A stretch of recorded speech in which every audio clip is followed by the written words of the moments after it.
After the violence broke out in Manipur in May, the state has seen a virtual internet blackout. Just 2 days ago, Manipur government restored broadband services, but mobile internet data continues to remain suspended. It's not just Manipur. Nationally and globally, internet shutdowns are a huge curb on freedoms. According to a Surfshark report, globally there were 42 new state-sanctioned internet bans in the first half of 2023. Top 10 VPN says that till 6 June this year, there have been 65 internet shutdowns in 13 countries costing over $1 billion.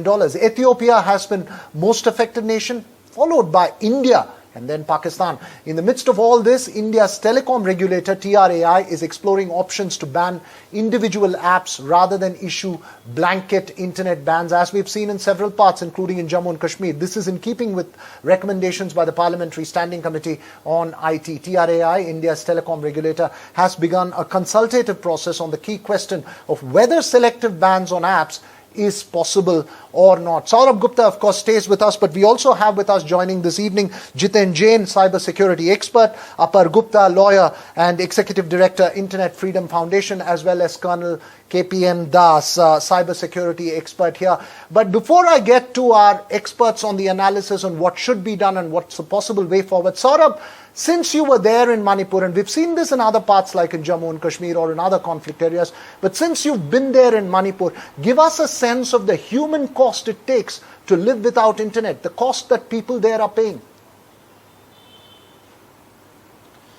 Well, there are two things, and these are two examples that were narrated to me by people who have suffered because of the internet ban. One is, of course, somebody who told me that, look, these days, even medical reports, etc., hospitals send on WhatsApp or they send on email. And someone who had gone to a hospital outside the state but was, and actually needed those reports to actually follow up on treatment was somebody who couldn't access the internet and therefore, had to go out back and, access the internet and, carry his treatment forward. He moved to a neighboring state. Secondly, this is the admission time, and a lot of students want to apply not only to foreign universities but to universities or colleges outside Manipur, and the admission process is nowadays largely online. So when you have an internet shutdown, there were a lot of students who were really suffering because a lot of the project work, a lot of the research that they have to do is all internet based. So if the access to internet is taken away in this digital age, it is across, demographics, across groups of populations that people suffer. And that is the question they've been asking. And a lot of people have been saying that, hospitals, banks, the basic facilities is something that we cannot access. So like a money transfer I cannot do because I don't have access to the internet. So these are questions that they had in their mind. Absolutely. Absolutely. Imagine life without internet, especially at a time when we are discussing of internet as possibly a fundamental right itself. Apar Gupta, do you think ban on apps rather than a total internet shutdown is one way forward? Because as we talk of freedoms, we can't forget the security concerns as well. Thank you so much for having me here. So the way we are presuming that internet shutdowns will help any kind of law and order issue by itself is probabilistic, in the sense that it will prevent something from happening or a certain kind of flare-up from happening. But I'd just like to challenge that basis a little. In your news report by itself, and several news channels, not only I'm individualizing to NDTV, one effective method of itself a news report like this, reference to the CBI reaching in a timely way, calming the situation, is through the internet. That is being prevented. And if you may think that this can be only on NDTV's website and wouldn't be there on a social media website, which is where people primarily access information these days, it would be completely against the kind of user behavior which is there. The presumption also which is there is actually contravening with the kind of evidence which is there.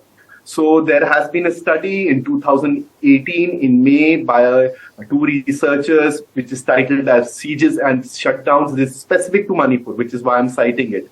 They say very clearly that internet shutdowns had direct and long-term negative impacts on the personal, professional, social, domestic, and financial lives on the respondents.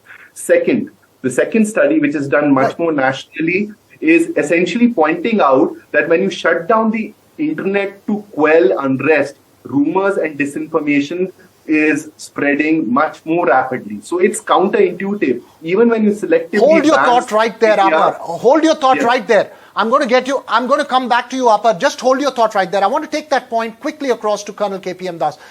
In a riot situation or in a clash situation or in a crisis situation, shutting down internet, how much does it actually impact in calming things down and stopping the spread of information, or does it allow wild rumors to go across? Does it curtail the ability of the government as well to put out right information to the people? Colonel Das. Yes, so thanks for calling me here. First, I think the jury is still out, right? There's not enough research done. I know Apar gave some numbers, but there's not been a wide-scale research on this. That said, if you look at it, let me give you a technical perspective, which is where I come from, right? So fundamentally, what happens is, if you look left to right, you have the entire spectrum of tools that are available to the government, right?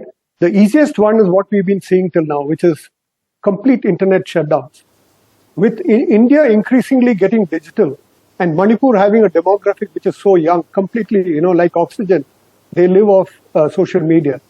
There is a challenge, and government is now trying to kind of architect a new kind of, framework where there can be a very focused addressing of filtering and blocking certain applications, which largely contain content which they believe is counterproductive to law and order. So, and there are huge technical challenges there. So even if you intend to block, say, WhatsApp, as you know, is end-to-end encrypted.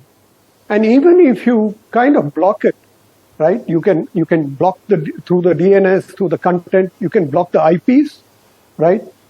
And going further, I mean, if you have the resources, the government can, start doing deep packet inspections and so on. The kind of effort required to kind of, ban social media applications, which is part of the TRAI report, part 2, talks about banning, asking for, that is, to my mind, a big challenge, right? It is so fundamental to your digital life. Let me take that challenge across. Colonel Das, Colonel Jas, let me just take that challenge across to Jitin before I come back to Apar for another comment on this. Jitin, as you hear what both Apar and Colonel Das have said, what is your point of view on it? At the moment, I don't think internet shutdown is something that, the jury is still out on it. For the moment, what's under consideration is A, whether it is possible only to ban certain apps, and B, would that work better than an internet shutdown overall, which can debilitate people? Well, it is practically and technically possible to ban a particular app, and it could be done at multiple levels. You could ask, ISP to take it down through blocking IPs, DNS resolutions. You could even do deep packet inspection, filter certain ports. It is technically possible. You could also, ask the service provider itself, the app service provider, to block Indian IPs or IPs from a particular geography in that state. But the problem here in India, it is not implementable right now in the current scheme of things, because we do not have a DNS server for every state or a district. We have a telecom service provider which provides services in a circle of 4 or 5 states. So if they try to do something in one state, it might affect the whole 4 or 5 state circle. This is what happened in Kashmir, where we pitched to different government agency an idea that, instead of a complete internet shutdown, I think it would be in the national interest and the interest of all Kashmiri people if we could have a whitelisted version of internet where you could allow 100, 200 sites, for example, railways, telecom, medicine, flight bookings, news websites, and all those things, and news websites, so that Kashmiris could have at least a restricted access to internet for the daily, usage of things. But that was, I think, TSPs walked away because they said that we can't implement it because we do not have an infrastructure right now. I think what you did not have then, you could have built in, previous 3-4 years to overcome this problem. Right now, the problem with the government is that they do not have any other alternative except for a complete internet shutdown. They do not have the technology right now. There is a complete lack of will and intent on the part of telecom service provider because they're not willing to invest money in that thing. Also, point number 2, which is worth looking into. I think, just give me 30 seconds. See, internet shutdown are things of past. that tool of curbing violence has lost its utility, because even if you shut down internet today, your 80% banking transactions are right now online. You are hurting financial sector, you are hurting banking sector, you are hurting medtech, medical. And worse is security. People do not even get OTPs for their email logins or anything. So if you shut down internets, you are hurting patients, lab reports. Children are not able to do online schooling. So I think there is a human cost and there is an economic cost of internet shutdown. But I agree with both my friends. But we also have to remember, in certain emergency situations, the economic cost and the human cost cannot outdo the cost of lives. I think if it is done to save lives, maybe for 2 hours, I think it is acceptable. But what India has, we have become a joke. Even to prevent cheating in a medical exam, we shut down internet in 3 districts. I think we have to do away with this mentality. You make a very important point. Let me take that very quickly to Apar. I'm sorry to interrupt you. We are running short of time as well. I want to take very quickly to Apar. Apar, I think, look, go ahead. So very quickly, I take Colonel Das's point. The studies don't exist because the parliamentary committee's recommendation on December 1st, 2021 to the MHA and the DOT is to conduct a study. In its action taken report this year in February, it says, why don't you conduct a study? It again says, why are you resisting it? And the only recommendation out of the 7 recommendations taken by the DOT to the TRAI under the terms of reference, and this is in the TRAI consultation, is that can we shut down the internet in a limited manner? Second, the studies don't exist. The costs are certain. Why are we doing it? Why can't we have evidence-based data which actually helps us in policy formation? Secondly, the allow list approach, which is that you only give a bouquet of websites, does not work. There's actually technical analysis which has been done on the 153 websites which were made available to people in Jammu and Kashmir. Because websites cross-integrate functions and elements from other websites. Point taken. These banking websites were not working actually. Point taken. So, yeah. So, and finally, I'd just like to end with one point thing. Taken, Apar. Point taken. I think the point has been emphatically made. The point that you're making has emphatically been made. So finally, what do we need? And that's what I would like to come to. Just 2 sentences. I would say that when you block a certain specific website, you need to do it transparently. It needs to have a very high bar. And we need to stop thinking about the internet as a mere utility. It's a lifeline today for people. Okay, you make that point. Let me just get my final word from Colonel Das. I know it's a fascinating conversation. All of you have very deep insights into it, but the human cost is very important. Jitin also making a very important point. Colonel Das, is it the absence of technology? Is it the fear of the internet? What's causing this sudden run to a shutdown? And is that the only way out from a security point of view as well? And can't we, something we can't compromise on? Quick final thoughts on it. Yeah, first, we are so far down the digitalization journey in India with Digital India, Secure India, Skill India, all of that stuff, that internet shutdown is now going to be a big, big issue. You're virtually taking away, the life support systems in states. So let me wargame a little bit. Say this comes into place. What happens? You have a number of other options that the young people in Manipur can go through VPNs, use mesh networks. There are other methodologies by which they can still get access to some of these applications, right?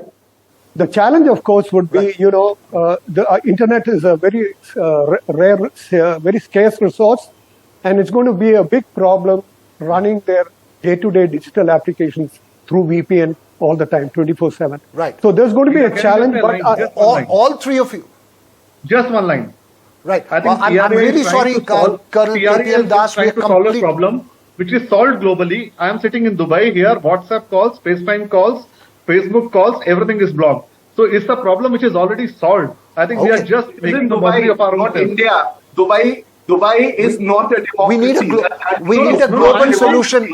We need a global solution to come in. I'm really sorry. I get the serious point that all 3 of you are making. I'm sorry, Jitin, but we're just completely out of time here. Apar, Jitin, as well as Colonel Das. It's a fascinating conversation, one that we'll keep focusing on, but very important points made by all 3 of you.